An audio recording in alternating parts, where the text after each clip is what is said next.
91 বন্যাতে আমার চাচা, আমার শাস্তন, আমার ভাই মারা গেছে। কিন্তু এই 91 বন্যা উপলক্ষে আজকে 29 এপ্রিল আমাদের সন্দ্বীপে একটা মানববন্ধন করা ছিল। এমন যারা 91 বন্যাতে আপনার নিহত আহত হয়েছে, যারা আপনার বন্যাতে আপনার অ্যাক্সিডেন্ট মৃত্যু বহন করছে, ওদের জন্য আজকে এখানে আমাদের উপজেলা মহোদয় সন্দ্বীপের সব লোকগুলিরে রাখি আজকে কিছু বরাদ্দ দেওয়া আসতো, যেরকম মোমবাতি, কিছু চিড়া, কিছু চাউল, কিছু খাবার, স্যালাইন ট্যালাইন মিলে কিছু দিলে তাহলে আজকে ওই আত্মাটা একটু শান্তি পেত।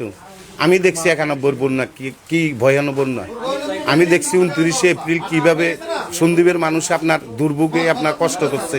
আমি ভাবছি একটা গাছ ধরি, একটা সাগরে ওই ওঁচেতে একটা গাছ জন দিছিল। গাছটা জন দিবের পর দিয়ে আমি ছোট ছিলাম, তখন ওই গাছটা জন দিছিল, তখন গাছটা ধরি, তারপর আমি ওই গাছের হচ্ছে ছিলাম 7 থেকে 8 ঘন্টা ছিলাম। কিন্তু আমি লাস্টে আমার বাপে যায় আমাকে ওখান থেকে উদ্ধার করি। তখন ওই অতিরিক্ত আপনার সাগরের পানি খেয়ে এলাইছি লবণাক্ত, তো ওইখান থেকে ধরি পানি টানি বার করি, আমাকে খাবার স্যালাইন দিচ্ছি।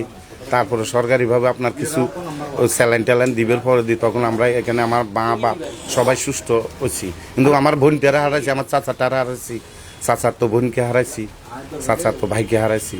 কিন্তু ওইটারই উদ্দেশ্য করি আজকে যদি একটা সন্দ্বীপের যে করুণ অবস্থা, এই যে 29 এপ্রিল 91, এটার উদ্দেশ্য করি যারা আপনার এই সাগর বাপ মা ভাই বেড়া হারাইছে, এর করে নিয়ে আজকে কিন্তু এখানে একটা মানববন্ধন করা উচিত ছিল।